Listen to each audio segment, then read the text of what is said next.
సినీ నటుడు పోసాని కృష్ణమురళిపై ఎన్టీఆర్ జిల్లా పరిధిలోని భవానీపురం, సూర్యారావుపేట పోలీస్ స్టేషన్లలో 2 కేసులు నమోదయ్యాయి. ఇప్పటికీ రాష్ట్ర వ్యాప్తంగా పోసానిపై 17 కేసులు నమోదయ్యాయి. మరోవైపు పోసానిని ప్రశ్నించేందుకు 2 రోజుల కస్టడీ ఇస్తూ నర్సారావుపేట కోర్టు ఆదేశాలిచ్చింది. పోసాని దాఖలు చేసిన బెయిల్ పిటిషన్పై తీర్పు సోమవారానికి వాయిదా వేసింది court. AP CM Chandrababu, deputy CM Pawan కళ్యాణ్పై అనుచిత వ్యాఖ్యలు చేసినందుకు గాను పోసానిపై కేసు నమోదు చేశారు పోలీసులు. ఇవాళ పోసానిని పోలీసులు కస్టడీకి తీసుకోనున్నారు. రైట్గా పోసాని కృష్ణమురళికి కేసుకి సంబంధించి తాజా అప్డేట్స్ మా ప్రతినిధి కాంతి అందిస్తారు. కాంతి.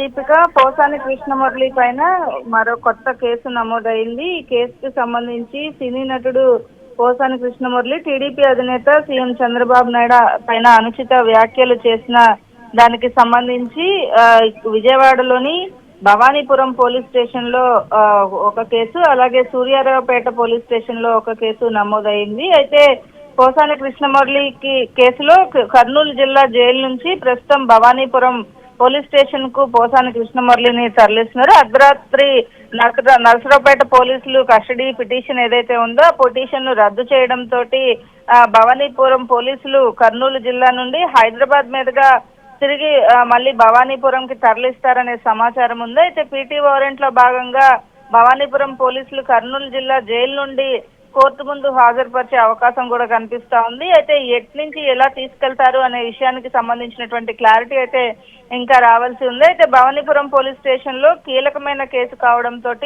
పీటీ వారెంట్ ఇష్యూ చేశారు. 2 చోట్ల విజయవాడలో 2 చోట్ల ఈ కేసు అనేది నమోదు చేయడం జరిగింది. భవానీపురం, సూర్యారావుపేట స్టేషన్లలో 2 కేసులు నమోదు చేశారు.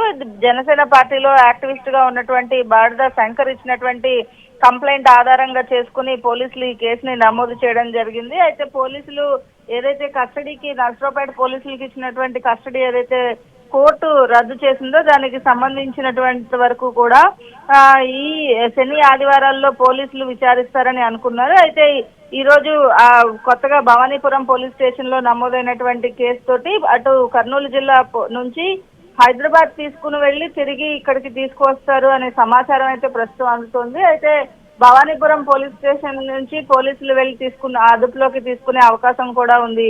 Deepika. Right Kanti, thank you.